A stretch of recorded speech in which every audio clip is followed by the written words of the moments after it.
asalaamaaleykum mbokku internet Malcom Xibaar TV ak Cap TV ñu leen di jaajëfal encore une fois xam ngeen ni à chaque fois mbégte ak bànneex la ñuy am saa bu ñuy jàkkaarloo yéen mbokku internet yi di leen dégtal seen émission entretien tey na seen émission entretien encore une fois comme ni ñu ko yàgg di defee dañoo ñëw ba fii ci Ouakam Cité Avion daal di fekk fii un des personnes yoo xam te ne en tout cas mu ngi wone xar xanamam bu baax a baax si milieu politique yi di si def ay njàngat yu am solo di en tout cas di jox ay analyse yoo xam te ne c'est peut-être boo xamante ni en tout cas askan bi rawat na Sénégal yëpp dañ koy apprécier saa bu waxee moo tax tey jii nii Malcom Xibaar ak Cap TV daal di ñëw fii daal di koy sekk pour waxtaan ak moom dafa moom entretien ci loo xamante en tout cas xew-xewu jamono la rawat na fii ci Sénégal bi ñu nekk ñu daal di koy seeti moom kooku noonu du kenn ku dul Imam Dramé mais ci biir balaa ñoo dugg ci waxtaan bi dañ koy permettre tey jii nii moom tamit mu daal di nuyoog mbokku internet yi ñu daal di sóobu ci waxtaan bi Imam ñu ngi lay jaajëfal di la dalal ci biir émission bi. bismillahi rahmani rahim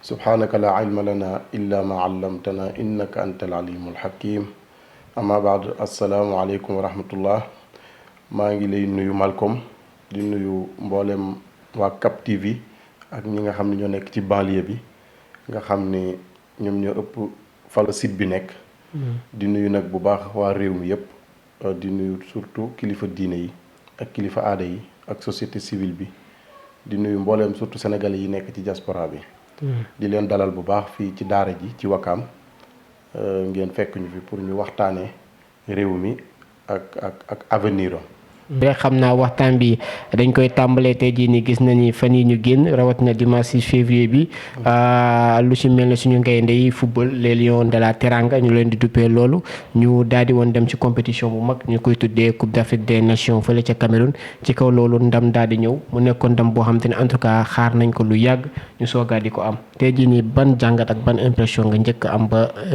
nga gisee ni gaynde yi daal nañ dem indi ndam. waaw yaakaar naa jàngat bi ma am moom la sénégalais yëpp am wala li ëpp ci sénégalais yi bokk mooy sant yàlla bu baax parce que ndam yàlla moo koy xañe moo koy joxe ñu nag suñuy nawle la woon yàlla xañ leen jox ñu te ñun moom ay jullit lañ yàlla nee na bu ngeen ma santee rek ma dolli leen kon liñ man lu dul sant ko ci xam ni luñ doon xaar la ci ay at yu baree bari ay génération yu bari jaar fi yàlla dogal bu ñëwee ba tiim ko rek mu rëcc bi yoon nag yàlla moo ni Sénégal moo koy gañe kon ñu ngi ciy sant yàlla bu baax di ci remercier bu baax Lions yi ak ñi leen encadré di ci remercier le ministre des sports ak président de la République waaye ak réew mi parce que ndam li du ndamu kenn ndamu réew mi la parce que ña fa demoon réew mi lañ fa teewaloon drapeau la ñu yóbbu woon mooy vert jaune rouge nga gis ni un peuple un but une foi kon jàpp naa ni képp kuy sénégalais rek tey ndam li sa ndam la waaw football nag man naa ni intéressé na ma intéressé wu ma trop man naa ni intéressé na ma parce que football léegi nekkatul ay nit ñu dajaloo rek yor bal mais ci wàllu diplomatie ak ci wàllu tey visibilité ci réew surtout loolu dafa am solo lu muy indi waaw kon Sénégal tey nit ñi dinañ ko xoolaat maanaam dina am beneen xar kanam bu mu amaat. maanaam tey jii ni football bi mën na yóbbu réew mi feneen fu mu yeggul woon. ci wàllu diplomatie. parce que àdduna bi tey noonu foofu la toll. li ma ci wax rek nga xam analyse bu gàtt la boo xam dama koy wax pour Sénégal yi bàyyi ci xel. parce que ñett yi may waaj a wax moo xam culture sport ak diine. maanaam religion culture ak sport. buñ ko jëlee maanaam utiliser ko ci façon boo xam ne développement rek lañ ci jublu. day jariñ askan wi. waaw mais bu dee dañ ko jël nag pour def ko pour nelawal ci askan wi. maanaam amatul sens. parce que li histoire wane mooy dictature yu bari. daan nañ jël sport pour nelawal ci seen peuple. xam nga réew mu mel ni Égypte nga xam ne man dund naa fa laa jànge xam ko. réewum dictature la woon waaye bokk na ci li taxoon dictature bi yomb ca ka fa nekkoon mooy football daf ko jëloon mu nekk outil boo xam daf ci daan nelawal askanam. ñoom si doon nelawal parce que ñun donc on comprend pas parce que ñun bu ñu nee football lu si ëpp la lañ si xam divertissement daal di féexal sa xool bége. mais foofu si football naka la dictature daal di la fa amee place. bu ñu feetoo ba noppi dañuy delluwaat ci essentiel. problème yi fi nekk ñu dem wuti ci ay solution nee naa la lu baax la. mais bu fekkee dañoo bëgg tënk nit ñi ci feet. loolu moom laa lay wax ni genre divertissement la pour peuple bi fàtte problème yi fi nekk. te man dama dund loolu ma daaneel c'est important. réew mu mel ni Égypte gis nga Égypte bi fa président Moubarak di nekk dafa bokk ci lim téye woon réew ma ci wàllu dictature mooy football boo xoolee bi ñu demee ba seen football bi daanu ci la printemps bi am. parce que problème yi nit ñi dootuñu ci nangoo wax. télévision yeeg rajo yi dootuñu ci nangoo wax waxuma ni Sénégal moo fi am. mais damay def alerte. parce que ñun suñu réew. nee naa la Lions yi mérité nañ lu nekk. waaye man li ma gëm man nga xam ni loolu laa gëm musuma gis réew mu développé ci àdduna bi ñu ne football moo ko développé. amul. kon football benn passage la rek bu fi jaar. buñ paree dañuy delluwaat ci essentiel. daal di ñibbi si askan bi génn daal di leen teeru ba ci loolu sax mu mel ne tey jii nii après Sénégal daa mel ne problème mu si am xaw ma loolu nga bëgg wax ñu gis ni tey jii nii gouvernement président bi daal na wóolu les leaders de l'opposition ñoom ñëpp ñu daal di teeru askan bi kii gaynde yi mu mel ne daal Sénégal nekk nañ benn bopp problème amatul ñun ñëpp ñu daal di mel ne ku nar a fàtte ay situation yi ñu nar a génn est-ce que du loolu nga bëgg wax. li président Macky Sall def loolu la war a def. bu ko defuloon moo ñuy jaaxal mais bu ko defee warul nekk information. mais am na si ñoom dañoo jàpp ni pour defar maanaam def ko ndax daf ko bëgg mais pour gain politique xëy na gars yi jàpp ni c'est un démocrate quelque chose est-ce que tu partages ça. waaw léegi waxtaan bi pour mu neex. man dafa ma leeral. parce que ça veut dire li ma bëgg première question bi laay ñëw. li mu def maanaam loolu du information lu jaadu la lu ñëpp bokk la kon dañ koy ñëpp ko mën a bokk. parce que bu jëloon affaire bi aaki moo ko sénégalais yi ñooy taxaw ni ko moomoo ko kon li mu def nii lu jaadu la. warul parce que ñoom dañoo demoon wutali Sénégal wutali wu ñu woon APR wutali wu ñu woon Benno Bokk Yaakaar. dañoo demoon wutali Sénégal. kon képp kuy sénégalais da nga cee war a gis sa bopp. ñu ngi koy rafetlu nag ci defin bi mu ko defee. yaa ngi dégg parce que comme man dama bokk ci ñi nga xam ne su jaadul dama naan jaaduwul su jaadoo damay wax ni rafet na. sénégalais yi bàyyi ci xel mooy bu ñu feetoo ba noppi. ba sargar sunuy Lion ba noppi nañ delluwaat ci essentiel. parce que réew mi football bi muy ñëw tamit coupe d'Afrique dafay fekk ay problème problème yi mu fi fekk mooy syndicaliste yaa ngi toog tey di grève. lu mel ni problème mu Casamance dégg nga ay jàmbaar yoo xam dañ leen a capturer foofu. problème yooyu jàpp naa ne gouvernement bi daf ko war a affronter. problème mu ban premier ministre la ñuy nommer ñu ngi waajal ay élection fichier bi est-ce que war nañoo toog rek. kenn xamu ci dara. yooyu ay problème la yoo xam ni bu ñu feetoo ba noppi yooyu daf fiy des. dundu gu cher gi.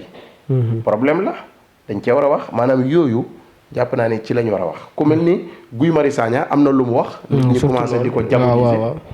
man dama ci joxe sama point de vue. nee nañ ko tey jii ñun ñu ngi si fête. tollu si fête heure bi du heure wax da nga war a bàyyi ba si kanam nga soogaa di wax di fustiger ce que le président au moins am na lu mu am yéene pour jagleel ko ngay ndey.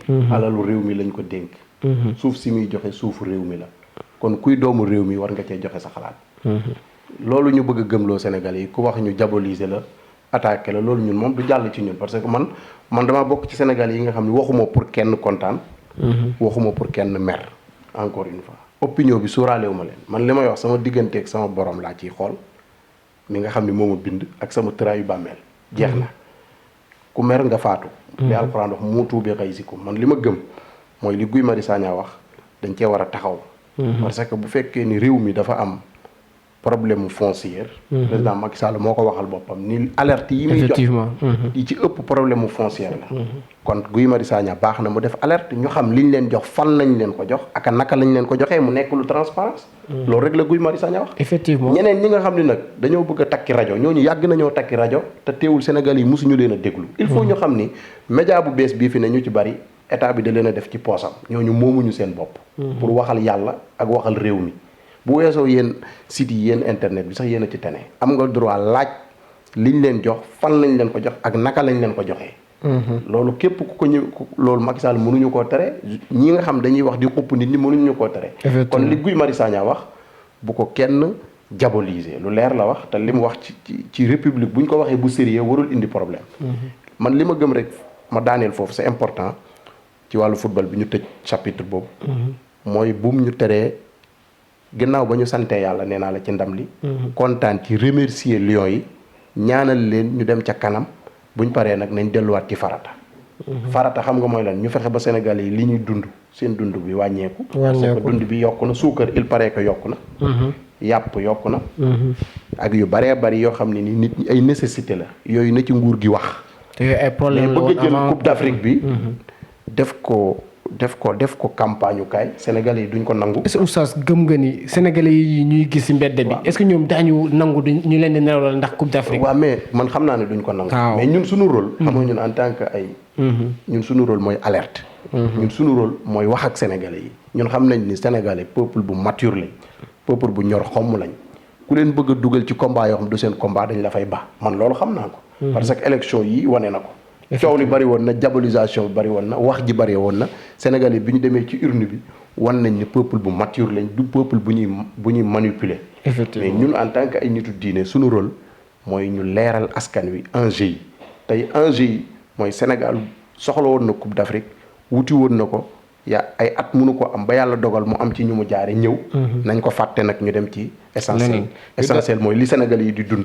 yan solution la ci nguur gi pare. pour ñu tëj chapitre football bi rek am tamit benn phénomène boo xamante ni lépp en tout cas xëy na ci coupe d'Afrique bi ci CAN bi moo taxul mu jug lu ci mel tey jii nii dañ koy faral di gis de temps en temps au fii ci Sénégal ay sëriñ yoo xamante ni dañuy taxaw di di prédire lu ñëwagul surtout maa gis nga tey jii nii ci réseaux sociaux yi am na ay sëriñ yu bëri yoo xamante ne tey jii dañ leen doon laaj seen gis-gis seen xalaat ci équipe bi ñu ci bëri ci ñoom tey jii nii taxaw ñu ne tey jii nii Sénégal doo am coupe wala du jël coupe wala du egg demi-finale tey jii nii nga gis ci réseaux sociaux yi ñu leen di vaar yow en tant que nit diine lan nga mën a gisee loolu ak seen taxawaay ak ñoom tamit ñuy nekk ay kilifa ñuy se permettre de dire des choses yoo xam ne dara leerul leen ci. man mën naa ci wax parce que man mii ko équipe nationale yàgg naa leen a liggéeyal.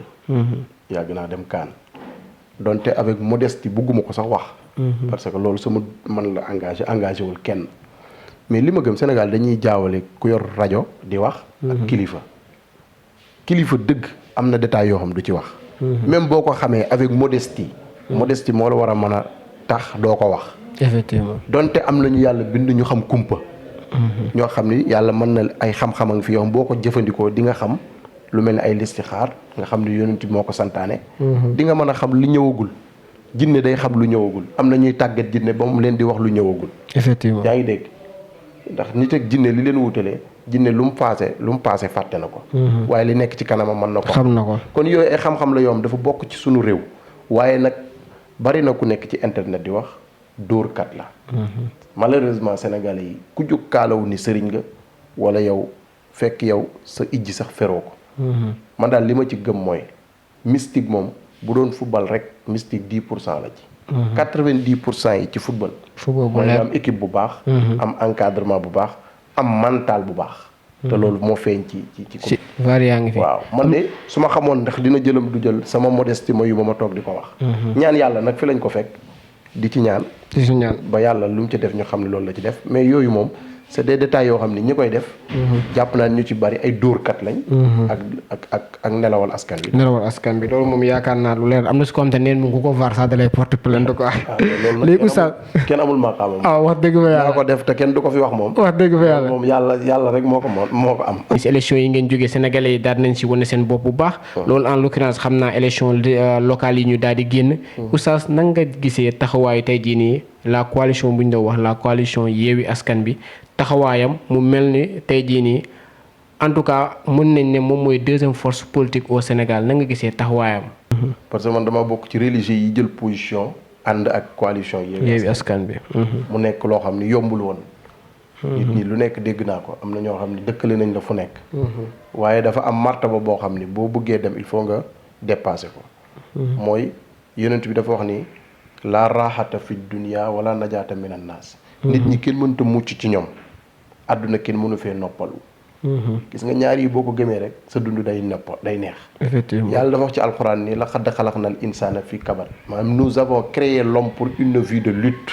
bu fekkee gëm nga ni yàlla daf la bind pour nga taxaw xeex nekk ambassadeur am ci kaw suuf li nga gëm rek ak li la sa conviction jox moom ngay def man li ma sama conviction jox mooy Yewwi Askan Wi ña fa nekk dañoo incarner espoir pour Sénégal. commencé par président Ousmane Sonko ak ñi ànd ak moom. ma xam ko bu baax moom président di ko fréquenter di waxtaan ak moom ci avenir u réew mi. tey jii nii boo nee Yewwi Askan Wi Ousmane Sonko la.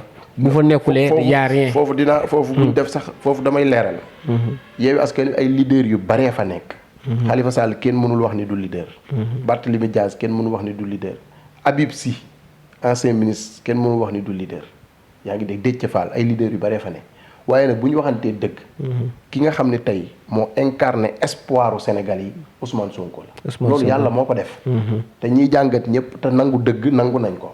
parce que moo indi benn discours boo xam ne percé na ba dugg ci xolu Sénégalais yi. yaa ngi dégg loolu mooy dëgg.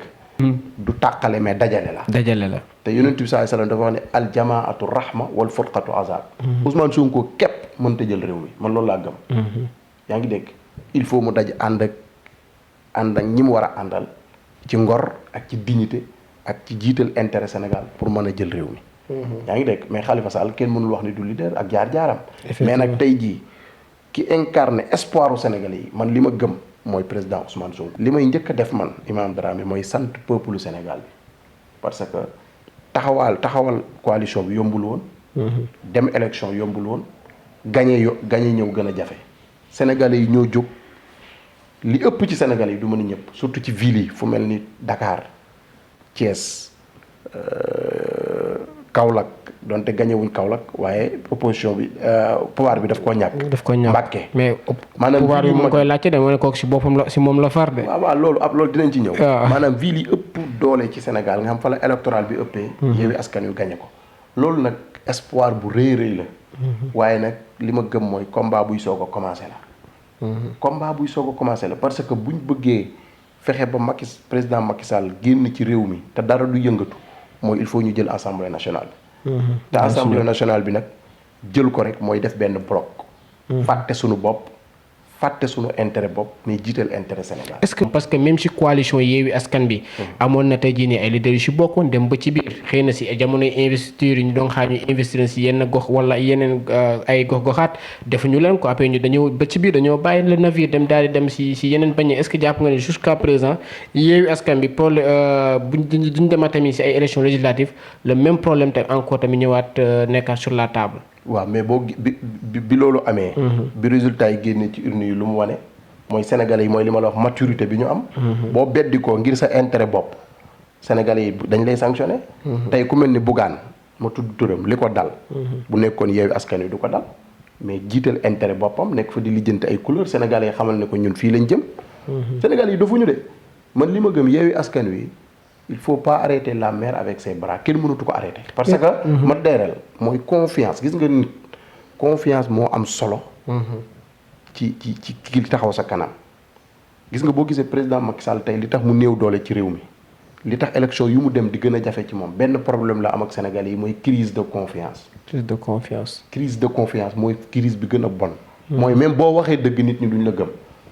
loolu crise la. te tey ji Ousmane Sonko Sénégalais yi jox nañ ko bopp ba noppi kenn mënatu ko arrêté. léegi nag man li ma gëm mooy ànd mooy doole dañuy tàllal loxo képp koo xam ne ni yow gëm nga ni réew mi dañ ko war a soppi nga ñëw dugg ci coalition bi. est-ce que tey jii nii ku ci mel ni Bougane xëy na local yi àndutoon na coalition Yewwi Askan bi. est-ce que tey jii nii gis ngeen ku mel ni Bougane encore une fois législative bu demee ba jàpp ni xëy na choix bu mu defoon choix bi dese naa baax est-ce que tey jii nii coalition Yewwi Askan bi mun nañ ubbi buntu pour daal di koy recevoir. encore mu bokk Bougane ci réew mi la bokk di ab sénégalais. di liggéey ci opposition bi man loolu laa gëm. mais ci biir bu tàllalee loxo Yewwi Askan bi kay loolu kay day ñëw dugg foofu këram la. mais boo ñëwee da ngay nangu dogal yàlla nga nangu ni tey jii leadership bi ci Sénégal président Ousmane Sonko la. est-ce parce que ma daaneel c'est important. parce que man mii di wax yow toog naa défendre ko biñ fi ne dañuy tëj teleem. effectivement yaa ngi dégg. te ba may dem tàgguma Yewwi Askan parce que man bokkuma ci ñi kenn moom man Yewwi Askan wi moomu ma Bougane moomu ma. Macky moomu ma man sénégalais yi ñëw moom. ak sama conscience. lu ma def maa koy tànn ba mu doy ma def ko li ma gëm. mooy Bougane bu mu nax boppam bu bëggee dara na ñëw dugg fi nit ñi dugg. yaa ngi dégg bu fi ko deful du am dara. parce que sénégalais yi def nañ seen choix xam nañ ni tey ji opposition bi nga xam ne moo fi mën a jëlee Macky Sall ak coalition bi fi mën a jëlee président Macky Sall mooy Yewwi Askan. ay sénégalais non seulement dañoo jàpp ba ci biir coalition Yewwi Askan bi dañoo jàpp ni Bougane au-delà ay problème couleur xëy na manque de confiance entre ñoom leader ak Bougane dafa tax tey jii ni Bougane génn. tey jii nii am na ñoo xam te ñu ngi koy taxé tey jii dafa xaw a jege nguur dafa laale nguur moom tamit tey jii nii est-ce que loolu yow partagé nga loolu ak sénégalais yi. man bëgguma perdre sama temps ci moom. muy moom muy Thierno Alassane Sall muy Abdou Mbaye. Abdou Mbaye surtout ma ni Mamadou Lamine Diallo. man ñooñu ñëpp gis naa leen ci biir coalition Yewwi Askan Wi. parce que foofu mooy seen place. foofu manque de confiance mënu fa am. ña fa nekk ay leaders yu am expérience lañ àndu nawle la ñu ànd. yaa ngi dégg bu ñu ànduloon àndu nawle du ñu porté candidature Barthélémy Dias ci Dakar. Ousmane Sonko bu ko neexoon ni dama am candidat waaye dafa xool ni Barthélémy Dias mooy meilleur profil pour Dakar ñu jàppale ko mu jël Dakar. Bougane tamit jàpp na bu ñëwoon toog fu mel ni Saint-Louis mën nañ ko fa jàppale. fu mel ni fii muy xëccoo mën nañ ko fa jàppale.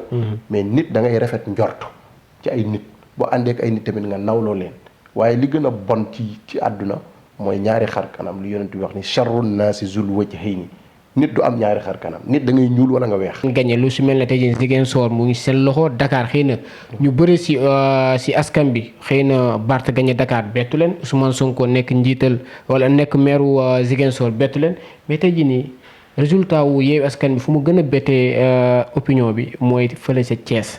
la fekk tey jii Thiès nekkoon bastion kii di Idrissa Seck tey jii nii Thiès nekk si loxo Yewwi Askan Wi à 100% on peut dire. mën nañ ko waxee noonu tey jii nii yow Imam man loolu daf ma jaaxal man en personne loolu nan nga ko mën a jàngatee au moment bu ñu ñëwee ba si politique Idrissa Seck non seulement mu perte Thiès perte bureau de vote am fu muy voté en même temps tamit ñu yuuxoo mooy Sénégal maturité bi peuple bi am rawatina Thiès boo xamee histoire am xam ni Thiès dëkk la boo xam ne dafa mus di bañ Thiès naka jekk kenn mosu leen a not Thiès Idrissa Seck da leen a trahir ñu ànd ak moom gunge ko mu dem élection présidentielle jël deuxième.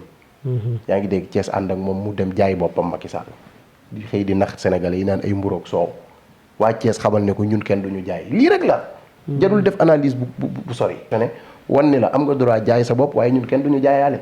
est-ce que loolu rek doyoon na est-ce que tamit fekkul ni tamit dafa xaw a sore population dara bi. non Idrissa Seck mënoo jox sorewut ak population yi. campagne nañ liñ am yëpp génne nañ ko. Yankhoba Diattara déggoo fi problème mu 100 millions yooyu ñu doon wax effectivement ko génne nañ xaalis ci campagne bi li ñu am lépp def nañ ko Thiès waaye ñoo leen waxal ni leen ñun amuñu prix ñun lu ñu waaye mën a jaay ngor nga ñuy jaay ak dignité ak fulla ak fayda Thiès de tourné na dos Idrissa Seck te élection buñ demaatee ci kanam di nga gën a xam li ma lay wax maa ngi félicité nag bu baax ku mel ni professeur Babacar Diop parce que am constant ak gëm dara moo tax tey mu nekk maire mu am effectivement mel ni Birame Souleye bi gis nga événement mars yi un cadre ñu xëy jàpp la ci ay caaxaan jàpp sa soxna waaw jàpp sa soxna mu metti torop ku muñ nag di nga muñ affaire bi il faut ñu gëm ni réew mi ñun dañ ko war a soppi xeex bi nekkul ay problème mu Yewwi Askan Wi wala ay problème mu Ousmane Sonko wala ay problème ba problème mu génération la la Frantz Fanon waxoon ni chaque génération doit dans une relative opacité découvrir sa mission la remplir ou la trahir kenn amul droit tey di trahir réew mi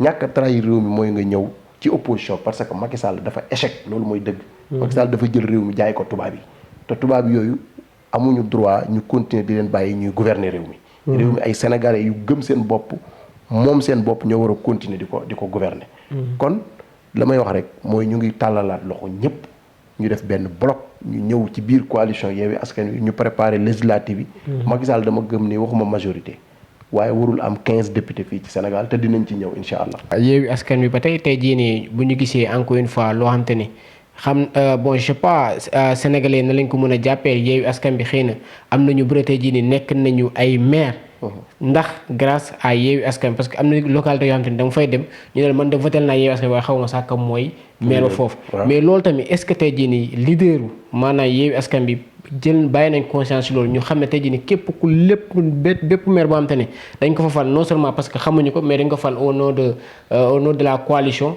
ndax tey jii leader bàyyi nañ ci xel tey jii ñu xam ne kooku lépp lu mu mënti def ci commune boobu noonu xëy na tey jii nii seen tour la wala seen tour local coalition mooy jiitu bu baaxee dañ naan coalition bi la bu bonee dañ naan coalition bi 2009 bi ñuy jox Khalifa Sall Ndakaaru booba Khalifa Sall la nit ñi xamoon yaa ngi dégg l'histoire se répète tey jii bari na ñu falu parce que leader yi incarné Yewwi Askan Wi moo tax Sénégal yi am yaakaar jàppale la loolu moom réalité la waaye nag du taagin ñi falu tamit amuñu mérite parce que le fait que nga nangoo battre campagne nangoo def sa choix bokk ci coalition boo xam ne yoruñu xaalis amuñu dara ay téeméer la leen Sénégal yi doon cotiser da nga nekk cadre mënoon a dem ci système bi di dund.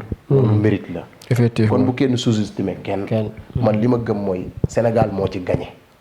yaa ngi dégg léegi nag dafa fekk ni ñi incarné coalition bi nit ñi am nañ ci ñoom yaakaar mooy li ma la doon wax sax am nañ ci ñoom espoir boo déggee ku mel ni président Ousmane Sonko koroog li mu njëkk a wax.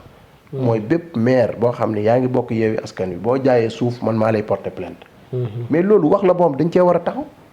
kon mooy pare nañ xam ni Yewwi Askan Wi moom jaay suuf waru fa am. transparence la Sénégalais yi soxla ci ñoom.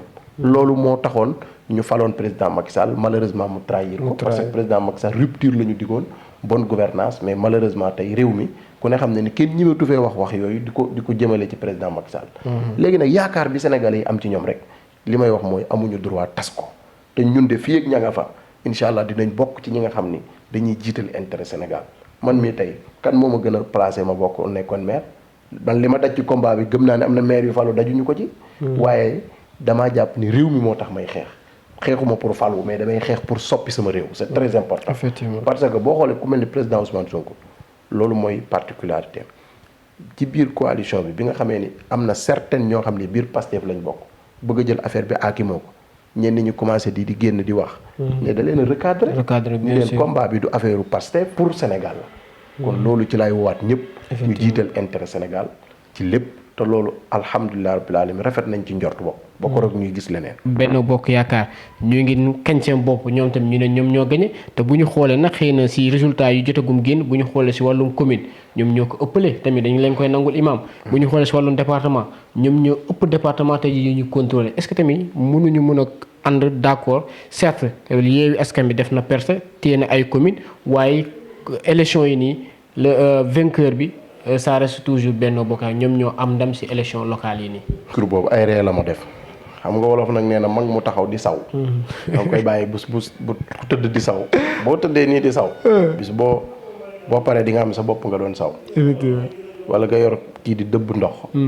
bis bu li ngay dëbb paree di nga xam ne dëbboo woon dara Sénégal ñun ñëpp xam nañ Sénégal ni mu tëddee. Sénégal dafa am ville yoo xam ni ak région yoo xam ni boo ko gañee mooy gañee nga Sénégal. lii bu doon élection foofu la combat bi nekk non foofu la combat ñoom xam nañ ko dañuy dof di focc ci xelu nit ñi. tey jii ñiy yëngu ci wàllu analyse ci wàllu politique yëpp nangu nañ ni tey ku gañe Thiès gañe Dakar gañe commune Mbacké.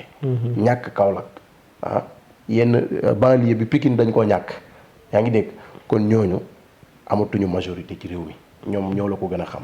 lii bu doon élection présidentielle dañuy dem deuxième tour. yaa ngi dégg c'est clair. kon bu commune boo xam ne matul 3000 voix boo ko gañee loolu da nga koy considérer Dakar goo xam ne presque majorité sénégalais yi fi lañ nekk. parce que électoralu Sénégal. bu dee 6 millions la mën nañ ni 2 millions 500 yi mu ngi Dakar. 3 millions yi da nga koy génne ci Thiès. mais doo ko compter ci ay communes. waxuñu ni gañe wuñ ay communes mais communes yi ñu gañe lan la représenté ci électoral bi. dara yaa ngi dégg kon buñ nax seen bopp ñoom ñoo la gën a xam ni ñàkk nañ. man moo tax débat yooyu du ma ci dugg ba leen rek ñuy nax seen bopp. nit da ngay nekk nangoo nekk koo xam ne liñ tubaab di wax naan li sportif di wax fair play Macky Sall dafa waroon a génn wane ni élection yi kat la ma doon wuti aw ma ko malgré alal ji ma génn yépp jox ko Sénégalais yi. Sénégalais yi rejeté nañ ma.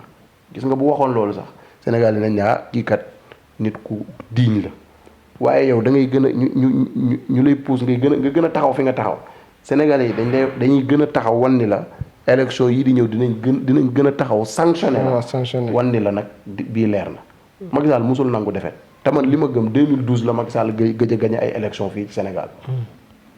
pourtant législative jàll na fi local jàll na fi jàll dama lay wax nit ñu daan dóoree nit ñi xam nañ ko. élection yi passé bu Idrissa Seck taxawoon dëggal boppam dañuy dem deuxième tour. Idrissa Seck moo jaay résultat yi. loolu ñun xam nañ ko. yii nag xamuñu fu ñu leen jaar te Macky Sall li ma gëm amatul majorité ci réew mi. te lu ñuy dem ci kàttanu yàlla dina gën a leer. d'accord waaw ñoom ñoo la gën a xam ne ñàkk nañ élection yi. d'accord li ñuy wax rek mooy fichier bi nañ ko génne mu leer Sénégalais yi xam li ci nekk yaa ngi dégg ñu waajal législative yi. incha allah tey jii nii au-delà nga bokk Yewwi Askan Wi tey jii da nga bokk ci collectif boo xam te ne wala kuréel bu ñu naan ànd sàmm jikko yi. tey jii nii Macky Sall wala coalition Benno Bokk Yaakaar ñoom dañoo jàpp ni yéen da ngeen sotale opposition bi ba tax na yenn communes yu bëri buñ ko ñàkkee tey jii nii yéen am ngeen ci pas de responsabilité parce que yéen a doon véhiculer wala bokk ngeen si ñu doon véhiculer tey si élection yi ku votel tey jii nii liste Benno Bokk Yaakaar da ngay accepter di prôner lobbying LGBT tey jii nii ba tax na élection yi boo jàllee gis nañ sax naka noonu moom daal dina woote woo ay imam si palais bi pour daal di leen gën a leeral si loolu noonu parce que jàpp nañ tey jii nii loolu bokk na lu ko gën a jox préjudice ci élection yi nii. may nga ma occasion ma leeral ak Sénégalais yi. man bi may bokk ànd sàmm jikko yi booba Yewwi Askan Wi existé wul. man damaa bokk ci membre fondateur yi. te loolu mooy sama ndono sàmm jikko laa gën a gëm ci ay Yewwi Askan Wi parce que loolu. dafa bokk ci sama deret. man sama maam yëpp l'islam lañ doon xeexal. man bokkuma ci ñiy làqatu ci man sama maam dafa xeexal l'islam ba daanu Mamadou Lamine Dramé. dafa xeex l'islam a tax mu daanu. man sama côté papa ak côté yaay dama juddu man islam moom bokk pour wax la wax bu gàtt. ànd sàmm jikko yi biñ ko tegee mat na lu mu gàtt juróom ñaari at. ay coalition soogu juddu. li ñu gisoon mooy dañoo gis ni am na agenda buy dox di ñëw jóge Nations Unies ak UNESCO ñu war koo dugal ci àdduna bi. ñu gëm ne Sénégal mënta mucc ci àdduna bi. ci lañ jóg taxaw di xeex agenda boobu kenn ci man engagé wu ma woon ci benn. combat wu politique. li ma gënoon di def mooy société civile. di leeral tamit. ni barke Cheikhu Tidiane billahi lazi laa ilaha illa huwa ànd sàmm jikko yi benn politicien nekkul ci ginnaaw nit nag mën na faa bokk jël position ci politique. te bariwu fa mel nu man laa xam bokk man ci ku fës ku ànd ak opposition bu dee Babacar Mbuub bokkul ci benn parti Makhtar Sarr bokkul ci benn parti Cheikh Omar Diagne bokkul ci benn parti lu dul citoyen le peuple Karim Xurum Xaax bokkul ci benn parti ñooñu loolu seen choix la ñu nangul leen ko man nag dama bokk ci parti maanaam bokk ci coalition pour gëm ni li fi nekk baaxul dañ ko fay war a jële ba pare nekk membre ànd sàmm jikko yi kon buñ def amalgame. D'accord loolu dafa baax Sénégalais yi xam ko Macky Sall dañ koy jox ay fausse information ñi ko gëmloo ni opposition bi ñoo nekk ci ginnaaw ànd sàmm jikko yi joxuñu ko information yu valable ñëw ànd sàmm jikko yi di ñu manipuler. loolu foo ñu xam ko. Effectivement ñun bi ñu bindee pétition bi parti pouvoir bi lañ ko njëkk a yóbbul ñoom ñoo boycotté mbir mi nangu wuñoo ñëw. ñu yóbbul ko opposition bi ñu ñëw. bi ñuy invité ñëpp lañ invité. pour combat bi rassemblement ba ñi ko porté ay xalifa généraux lañ. ñun seen ndaw rek lañ. yaa ngi dégg seen ndaw rek lañ loolu dafa baax ñu leeral ko buñ def ay amalgame. ñun li ñu gëm mooy agenda bi nga xam ne nii tubaab yi teg nañ ko ci àdduna bi Sénégal mënu ci mucc ñun dañoo taxaw ni mbirum LGBT amul place ci réew mi te loolu ñun waxuñu ko peuple sénégalais bi moo ko wax. ay grands électeurs mooy ku mel ni Serigne Mountakha. te signé na. Serigne Babacar Sy Mansour signé na. Cheikh Mahi Niass signé na. église bi signé nañ mboolem xalifa généraux yi nekk ci réew mi signé nañ bois sacré bi signé na parti politique yi ñi ci ëpp signé nañ. ba ci Ousmane Sonko mi ñuy wax sous réserve la signé wul lépp loolu il faut ñu xam ko. kon ñoom moo lay wan ni dañoo yor état te amuñu information. ànd sàmm jikko yi du affaire politique. mais nag bu dee da ngay déglu ay politiciens ñu lay jox ay information man ngaa daanu ci erreur. Macky Sall imaam yii muy woo imaam yi amuñu benn crédibilité ma wax la ko imaam yii ñoo fi génnoon taxaw ni Mame Mbaye nañ jàppalee kee nu mu tuddati. Abdoulaye Diouf Sarr kon ñooñu dañoo war a jël position comme man ni ma def ñu am fit taxaw nit ñii la ñuy jàppale. mais bul nax Sénégalais yi ci turu diine man du ma jaawale combat yi man sama position ñëpp xam nañ ko dama ànd ak yéen ñoom nañ taxaw ni Macky Sall lañ àndal mu leer. waaye bëgg a Macky Sall di leen jël di leen utiliser bu leen soxlaa pour ñu nasaxal diine ji loolu dafa ñaaw. Macky Sall bu ñu woowee ñun fu mu ñu woo ñu wuyu ko devant les caméras ñu wax ak moom ci agenda bi. parce que sax dama daaneel c'est important ma relance foofu parce que am nañu sénégalais yu bëri ñu ne. tey jii nii moom bu waroon dem bay wax si wàllum homosexualité wàllum criminalisation. dafa raté son cible. maanaam ñun mu waroon woo maanaam ànd sàmm jikko la war a woo waxtaan ak ñoom. ratéwul cible am de.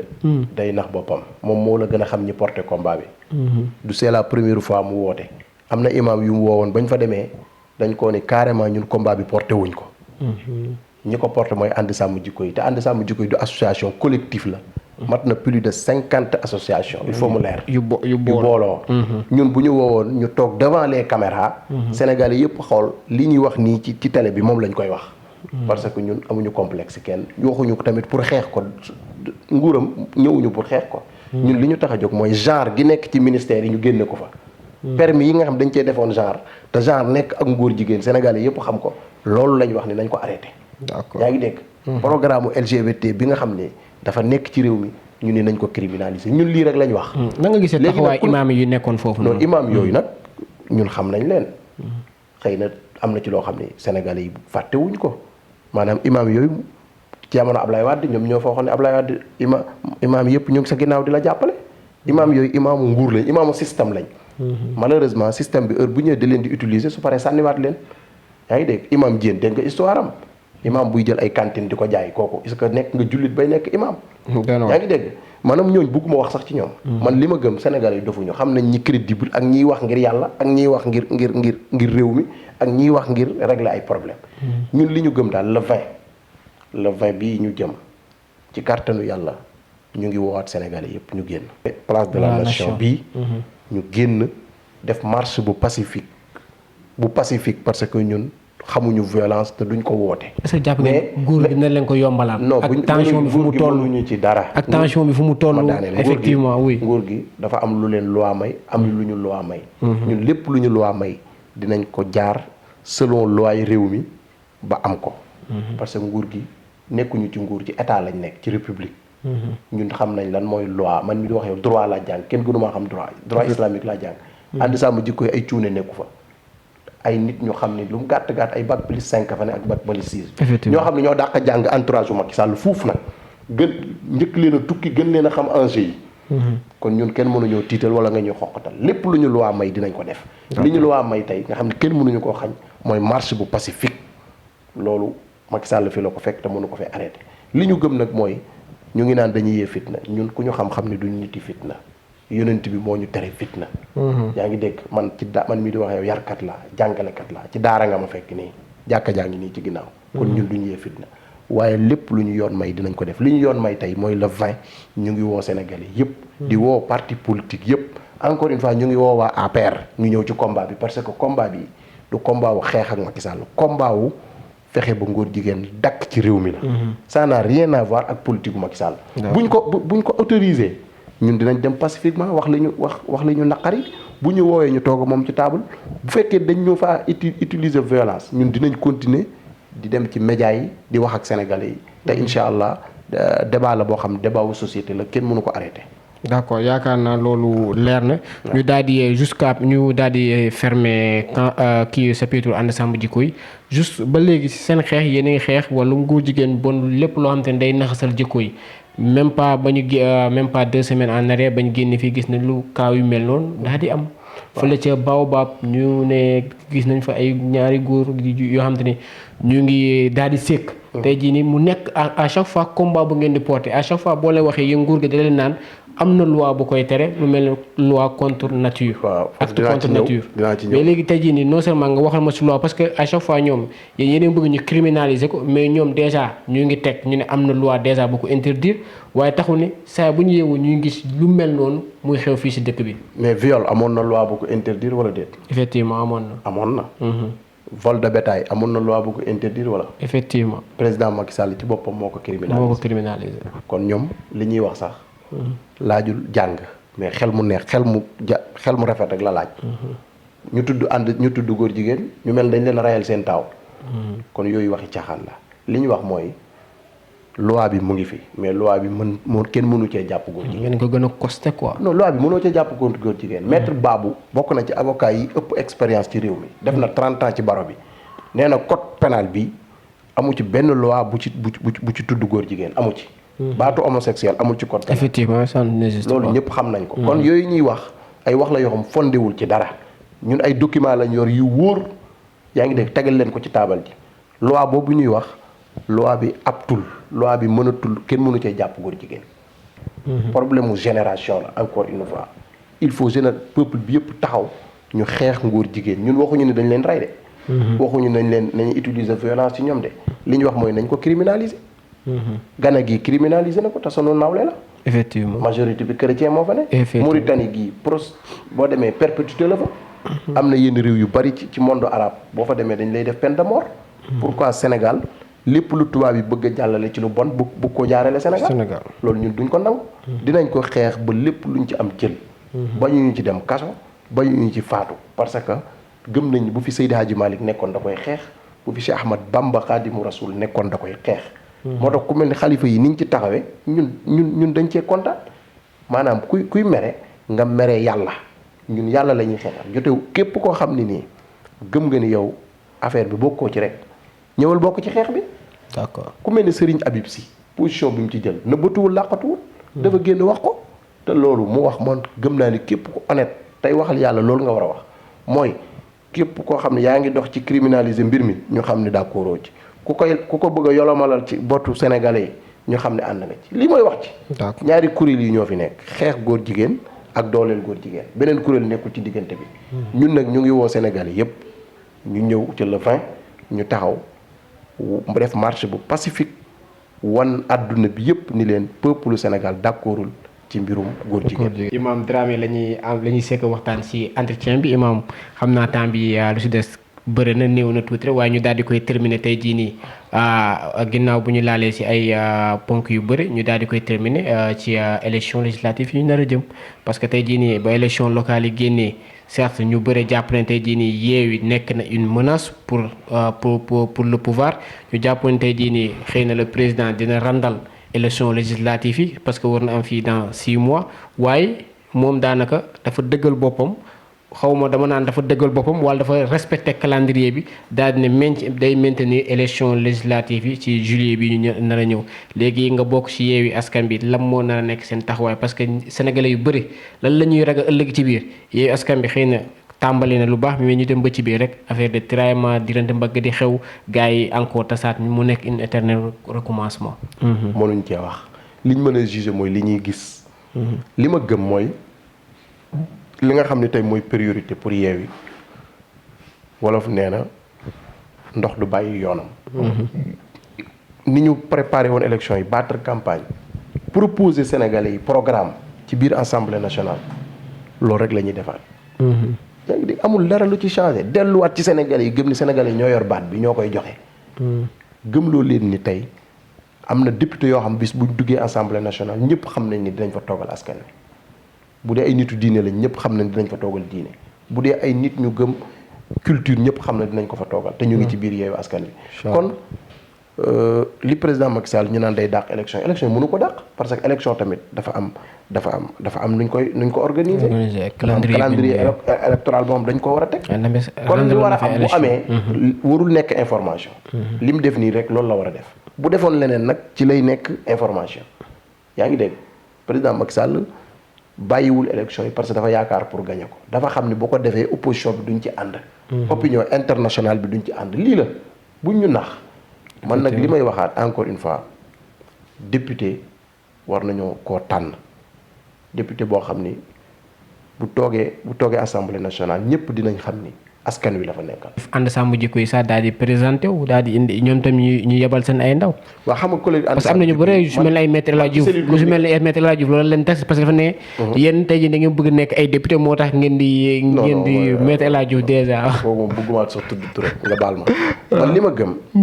mooy ànd sàmm jikko yi. du collectif politique encore une fois. collectif la boo xam ni moom ay valeur lay xeex moral lay xeex. ñun ña fa nekk ñëpp. am na ci kenn am na ñu bokk APR ñu dekk ànd sàmm jikko yi xamoo loolu. ah vraiment. non am na ñoo xam ne apolitique ñenn ñi ñu ngi bokk APR nekk ànd sàmm jikko yi parce que cause bi gis nañ ci seen bopp. kon ànd sàmm jikko yi du collectif boo xam ni jàpp naa ni day dugg ci politique bi. wala boo demee ba ciy dugg doo ci duggee turu ànd sàmm jikko yi. mën nga ci duggee nag sa tur. sa tur effectivement bu jaawalee. parce que nit it du nax boppam. effectivement politique ku ko bëgg a def da ngay dem ci parti politique yi wala nga dem ci coalition yi. wala mouvement politique yi. waaw wala nga dem ci mouvement politique yi. te jàpp naa ni ña fa nekk tamit di coordinateur bi di Babacar Mboup ko am expérience la ci loolu. ànd sàmm jikko yi kenn mënu leen a influence ci politique man loolu laa gëm. boo ñëwee di fa waxi politique sax duñ la déglu parce que ñoom ñëpp ku ci ne xam nga ki ngay woteel xam nga ki ngay àndal. waaye li ko tax a jóg mooy xeex valeur yi loolu daal jàpp naa ni nañ resté foofu xeex valeur yi ku bëgg a dem defi politique nag nga dem xool parti bu la neex bu la doy nga dugg ci ànd sàmm jikko yi du la ko tere. d'accord yaakaar naa loolu leer na Imam Dramé maa moom mbégte bànneex daal di sekk ak yow waxtaan temps bi nag moo jeex buroon nañu wax leneen waaye yoon doxul si benn yoon am naa daañu fi ñëwaat waxaat si leneen si yoo xamante ni en tout cas actualité réew mi la en tout cas ñun moom porte nañu choix si yow te banlieue bi tamit vraiment lu tax ñu ñëw si yow parce que banlieue bi ñoom ñoo ñëw ñu ne vraiment Malcom bëgg nañ nga dem seetal ñu kii di Imam Dramé nga daal di sekk ak moom waxtaan moo tax ñu daal di am fit ñëw waxtaan ak yow tamit nga nekk nit ku disponible vraiment nga ubbil say buntu ñu jël sa temps ñu daal di toog waxtaan ak yow te yaakaar naa li nga waxtaan fii mbokk internet Malcom Xibaar ak Cap TV. parce que déplacement bi yombul jóge fii ba ci banlieue bi ñëw loolu yombul man tamit doomu banlieue laa nag parce que sama famille yëpp ñu ngi foofu yaa ngi dégg man sama papa amoon na kër jàmm gën digg banlieue bi effectivement man mi dama fa daan dem daan fa nekk yaa ngi dégg ñi xam Constantine bi doon def transporteur jàmm gën mook sama kër papa ñoo taxaloo woon kon man xam loolu ban année la